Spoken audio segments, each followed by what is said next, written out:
Kooti y'akakiiko akalwanyizika eddembe ly'obuntu eragidde gavumenti eriyiire bazadde b'omwana Abigail Nalwanga ensimbi obukadde 30 ng'ono yakubwa amasasi mu mwaka gwa 2011 ng'ennaku z'omwezi 21 mu mwezi gw'okuna mu kwekalakaasa okw'okutambuza ebigere okwali mu Nnyende e Masaka.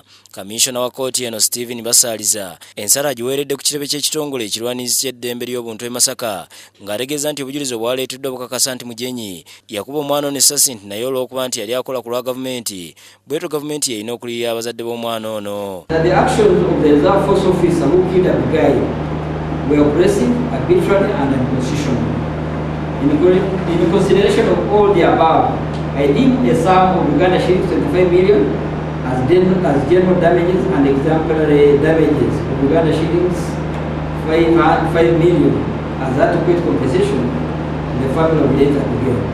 Wadenga bino bikoleddwa bazadde b'omugenzi Rosias Walusimi ne nnyina Olivia Naluge abasangiddwa mu maka gaabwe bagamba nti si bamativu na nsala ya musango guno nga bwe batyo baagala n'omusirikale w'eggye ekkuuma byalo Paul Mugenyi eyatta omwana waabwe avunaanibwe mu kkooti y'amagye awewe ekimolezo ekimusaana. Kuba ne bwe banasimusalira okubeera mu kkomero ba myaka emeka oba emeka sijja kubeera mu mativu okujjako nga naye simulabako ng'omwana wange bwe sikyamulabako.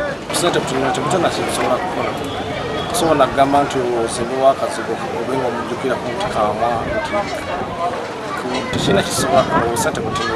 Bannamasaka ab'enjawulo bawadde endowooza zaabwe ku nsala eno nga bamu bagamba nti abazadde bagende n'ekyo ekibaweereddwa abalala nti ensimbi zino bazikozesa okuzimbamu ekijjukizo ky'omwana ate ng'abandi bagamba nti baali badde bawa ensimbi ezisingawo. Kizibu nnyo okugamba omuntu nti omwana we bamuliyirire obukadde 30 kyokka nga buliko n'emisolo nga waliwo ebintu by'olaba ebitali namu ne babiriyirira obukadde n'obukadde bw'ensimbi obuwumbi.